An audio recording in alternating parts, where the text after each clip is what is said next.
मैं आपको ये कह रहा हूँ, पार्टी से मैंने बातचीत की है। पार्टी से अभी जो नए प्रदेश अध्यक्ष बने हैं वो सबों को साथ लेकर चल रहे हैं और यही कारण है कि 48 नगर निकाय में कार्यकर्ता ने जिसको जिसको कहा उसको हमने टिकट दिया है। मैं आपको ये कह सकता हूँ कि जल्द ही बांग्लादेशी घुसपैठियों के खिलाफ भारतीय जनता पार्टी एक आंदोलन करेगा। मेरा आंदोलन जो है गोपीनाथपुर से पदयात्रा से चालू होगा और पूरे झारखंड में जो है हम 3 साल 4 साल पदयात्रा करेंगे और एक ही मोटो है कि बांग्लादेशी घुसपैठिए को यहाँ से हटाना है।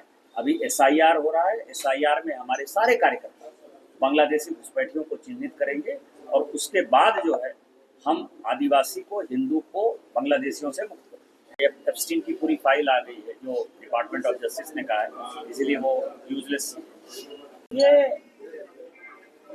यदि कोई मूर्ख पार्टी है इस देश में और कोई मूर्ख आदमी इस देश में कांग्रेस पार्टी का नेतृत्व कर रहा है, उसका नाम राहुल गांधी।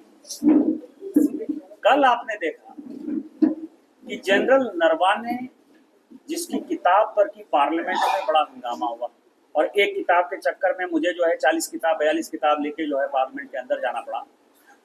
कल जनरल नरवाने ने खुद कहा कि कौन सी चीज कहाँ छपी है, कौन सी झूठी बात छपी है, उसका कोई जवाब नहीं दे सकते। राहुल गांधी से तो ये पूछना चाहिए कि 1962 में 38,000 वर्ग किलोमीटर जमीन जो चीन ने कब्जा कर लिया वो कैसे कब्जा कर लिया। नरवाने साहब ने यही क्वेश्चन पूछा है। आपने कभी इस देश में देखा 1947 में भारत स्वतंत्र हुआ है, आप एक उदाहरण बता दीजिए कि किसी पॉलिटिकल पार्टी ने, कांग्रेस भी विपक्ष में रही है, भारतीय जनता पार्टी भी विपक्ष में रही है, किसी ने सेना के ऊपर क्वेश्चन किया, आप सर्जिकल स्ट्राइक किए कि नहीं किए, ऑपरेशन सिंदूर में आप जीते कि नहीं जीते, आपका विमान जो है गिरा कि नहीं गिरा, अग्निवीर का जो है रिक्रूटमेंट कैसे होगा। जनरल नरवाने सेना के ऊपर ये जो क्वेश्चन है, सोरोस से प्रभावित जॉर्ज सोरोस इस देश को पाकिस्तान जैसे एक कंट्री बन गया, उसी तरह से भारत के टुकड़े करने का मंसूबा वो पाले हुए। और यही कारण है कि राहुल गांधी, मैं बार बार ये चीजें कर रहा हूँ, मैं पार्लियामेंट में अभी जो मैंने सब्सटेंसिव मोशन डाला है और मेरा चर्चा का विषय वही है, विशेष उस पर चर्चा नहीं करते हुए कि ये वियतनाम जाते हैं, कंबोडिया जाते हैं, थाईलैंड जाते हैं, बहरीन जाते हैं, यूएस जाते हैं, यूके जाते हैं, जितने देश विरोधी का लोग हैं जो इस देश का बंटवारा करना चाहते हैं, उनके साथ वो मिलकर, जॉर्ज सोरोस फाउंडेशन के साथ मिलकर, सैम पित्रोदा के साथ मिलकर वो इस तरह की एक्टिविटी करते हैं और उनका पहला और प्राइम टारगेट सेना है। जिस डिफेंस फोर्सेस के ऊपर हमको नाज है, जिनके शहीद होने से जो है हमें गर्व फील होता है कि भारत के तिरंगे में हमारा लाल ऐसा है जो हमारे लिए जान देता है, उसके ऊपर क्वेश्चन करना, इससे बड़ी दुर्घटना क्या होगी। और इसी कारण से जब आर्टिफिशियल इंटेलिजेंस में, क्योंकि आईटी कमेटी का चेयरमैन मैं हूँ, मैं आज आया हूँ, मैं कल भी देवघर में था केवल वो समिट अटेंड करने के लिए, क्योंकि मैं पार्लियामेंट के स्टैंडिंग कमेटी का चेयरमैन हूँ।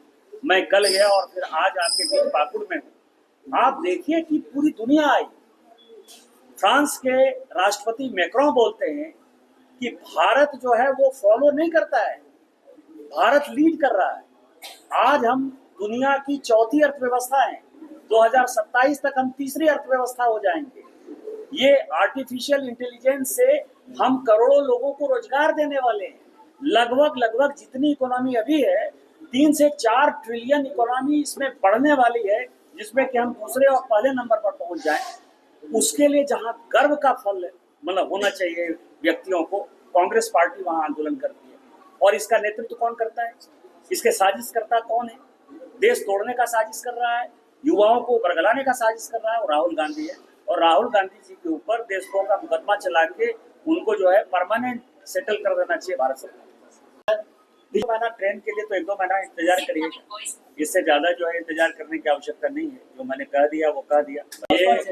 ये मैं बार बार कह रहा हूँ, फिर आपको रिपीट कर रहा हूँ कि आप जैसे पत्रकार ही रोज हमारी सरकार बनाते हैं, रोज हमारी सरकार गिराते हैं। इसका जवाब वीके न्यूज, राष्ट्र के नाम।